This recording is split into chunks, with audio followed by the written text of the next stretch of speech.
welcome to Dynasty Conversation. Tonight I have with me, first I want to give a shout out to our DJ in the house tonight, Miss Tracy Ron in the house. Y'all give it up for her. Yeah. And now we have our next panel. I want to introduce to the right of me. To the right of me, I have Rico Constantine. What's going on, everybody? And I have Meak from Meak Productions. Hey, everybody. And I have, so we're going to start early, but we're going to get through a couple of these topics.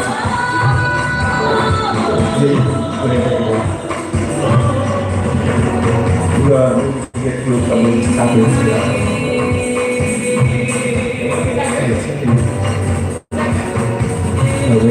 All the way down.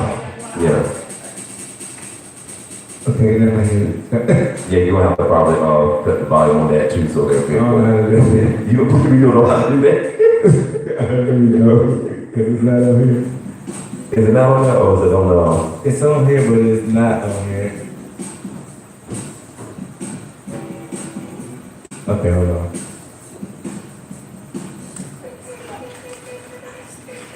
Oh, and to shout out to everybody that's watching us YouTube live, by the way, because this is being live streamed, by the way. What's going on in YouTube? That's YouTube. YouTube. Yeah, we're not on Facebook Live, with YouTube Live. That way we'll be able to share it. Okay, let's see. Okay, Tracy, ready to be back up for just 1 second. I'll be right back. Okay. Charging you extra for that. For those of you that are watching, you can actually check out the previous broadcast show that was the previous cocktails and conversations from the first one to the second one.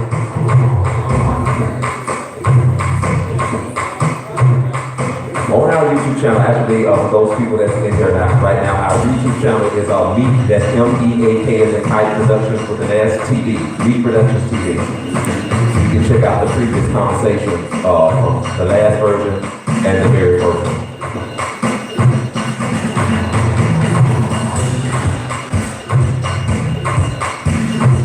Oh, wait a minute. I'm glad I didn't dig all the way in there. I'm thinking with my hand right here. My strawberries, my cherries and stuff already. Done fail. I'm right here. I was right here feeling on the tail of your cherries, thinking that was my drink, and here's mine right here. You just throw something at me if you want me to turn it off. Yeah. Yeah, go ahead.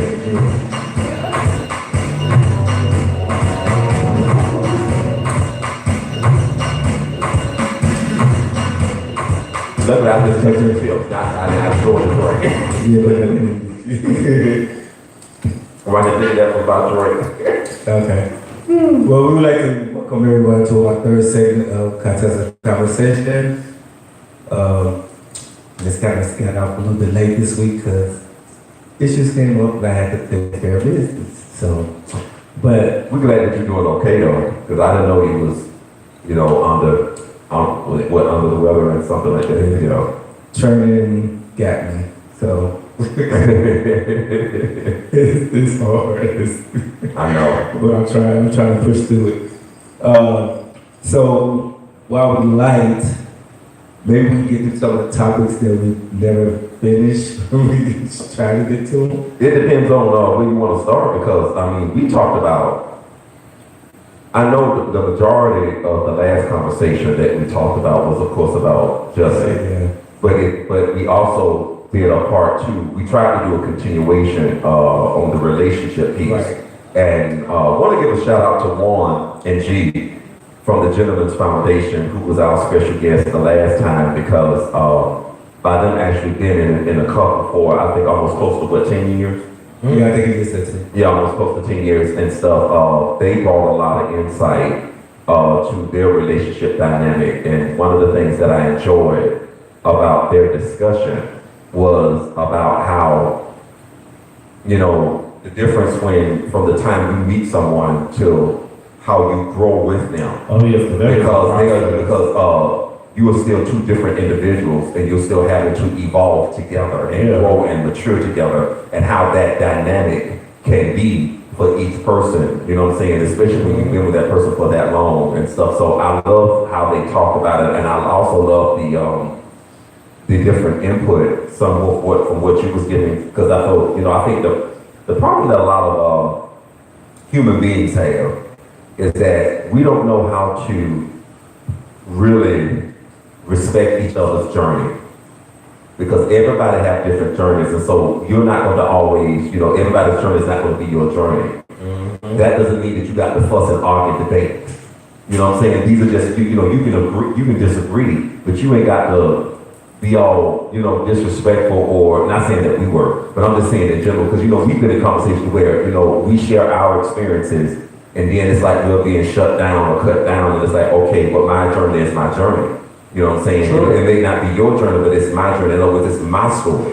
And I think once we learn how to, that's what I loved about the dynamic from last week, because I think, you know, we had more people last week than we did the first one.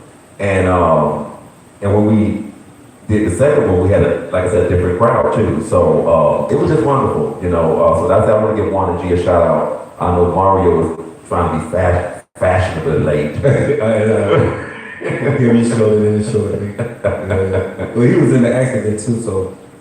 Yeah, because he was in the discussion as well, and he brought some input from his experience. But what I also like, you know, what really set it off was the fact that we had both the same gender loving male experience, and then you came in with the bisexual experience. You see what I'm saying? And so we talked about that dynamic as well. So that was very, because I think that's what we ended. That sounds like a it was really good, because, you know, he was sharing his journey, and of course, you know, everybody, you know, the experience was different, so you had some feedback or some opinions based off of that and everything, you know. So, but I think overall that was really good, because I forgot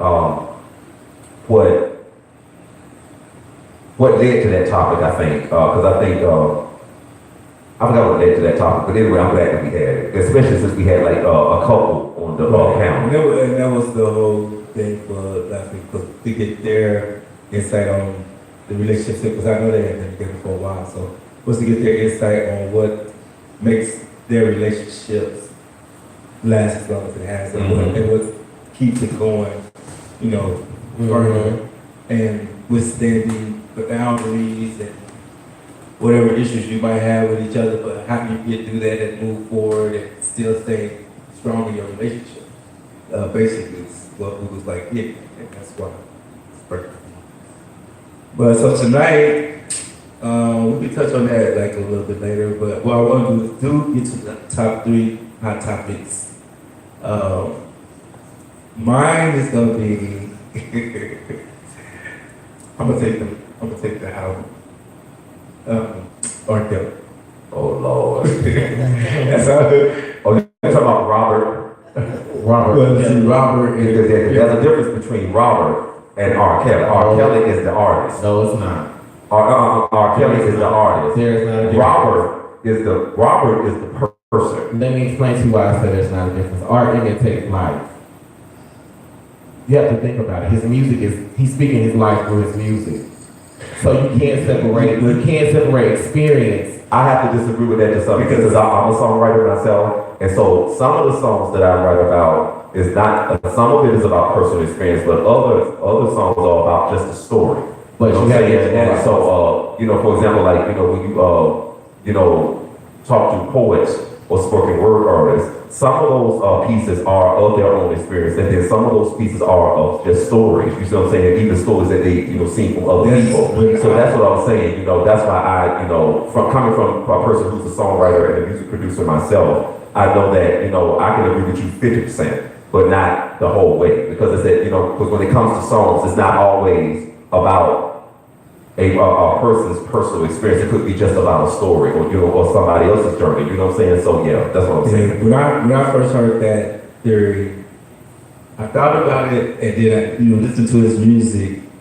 I'm like, some of it can be, but then I thought about it again. If that's the case, that everybody that does a song It's about their personal experience and something they're doing and going through. And a lot of the stuff that's in these songs is not good. But what you have to understand is people record or pick music that they feel fits them. Correct? So, like I said, that's sometimes too. I guess because of how old I am, and I'm glad that I had that. My music training experience comes from the old school, and with the old school, it was a variety. You know what I'm saying? The biggest example that I can come up with when it comes to veterans, for those people that heard of Dionne Warwick, and when Dionne Warwick was paired with Burt Bacharach and Hal David, a lot of those songs had nothing to do with her personal experience. You know what I'm saying? But the reason why, she was so good at singing them is because, it was the melody, her quality of voice, her style of voice, their style of producing music and stuff like that, and that's why they became so But successful. I get what he said too, because I in essence, it could be with the whole situation of what he's going through, what's been happening, is basically his music is his life story. Because the age ain't nothing but a number, Aaliyah. The bump and grind. But that's what I'm saying. It depends on the song. Like I say, but not every song. Like, I can get what you're saying when it comes to certain songs. Certain songs, it's obvious that he's talking about. You know what I'm saying? The issue with that is you just can't separate. You can't just say, "Oh, I know this song isn't about what he's going through." You can't say that. You don't know. Well, like I said, if you're not an artist, then of course, like I said, I can get why you think that, because like I said, if you're not an artist or someone that works behind the scenes that see, because I had to do my own research on that as well, So, like I said, I'm not saying what you're saying is wrong. But I'm just saying it's not always the case. You R. Kelly. I don't think people really think you're like saying you got Whitney. You got so many people out there that this man wrote and produced for and has so much music out there that the Celine. Yes, it is. So Celine Dion. I mean, that even though she pulled hers and Lady Gaga, there's still like there's so many more people that, and then they still play it, so they're not mute. So you're saying you're pulling it, but they're not really pulling it because you're just making a statement for the general public. But you're still playing that music and letting them play that music on the radio. Because if you really want to pull it, you would have pulled it. And then on top of that, getting back to what you were saying, because people don't understand the music business, is that, for example, when you write for another artist, you know what I'm saying, you may mute, that's what I'm saying, there's a difference between Robert Kelly and R. Kelly. I said, you may mute who's written for. So, you don't have control over muting their stuff unless they do something on a personal note. You see what I'm saying? So like I say, he's written a lot of stuff for a lot of artists, including Michael Jackson. You Are Not Alone. That's an art, numerous artists. So so we can't control stopping. So we can't control stopping their check or their royalty check. You know what I'm saying? Because of the issue that you may have with individual person, and that's what I'm saying. People have to understand that it's one thing for one individual person for you to actually give him the due process as far as when it comes to justice is concerned and chastisement, but there are other people that had nothing to do with his bad choices or his decisions. You know what I'm saying? And so they shouldn't have to suffer as a result of that. Now, getting to the point of where I was going here, I just don't think that the people that are coming forward are credible to me, not all of them. Because you fight, first of all, so he has issues, like he has internal issues, and the thing about the black community is we're always taught to keep things to ourselves. You don't tell house business to other people. And then on top of that, to add on what you're saying, you're absolutely correct. To add on what you're saying is that, we always, for those people who are actually overly religious, we want to church everything out, and everything can be churched out. We know crap changes things, but God also gave you a brain. Faith without works is dead. You got to use your common sense. So, and I love the way Iyanla Van Zandt put it when they asked her about Robert Kelly, and she had said basically what you're saying, that this boy is dealing with trauma, with the pathology, what many of us call generational curses, where things have been passed down because stuff has been held in and has not been dealt with, and that's what creates this generational pathology. And because when you look at the history, I'm glad we're talking about this because this is very important. When you look at the history of pedophilia, child molestation, and even rape for our females that's in the room, no child is born with the intent of raping or molesting.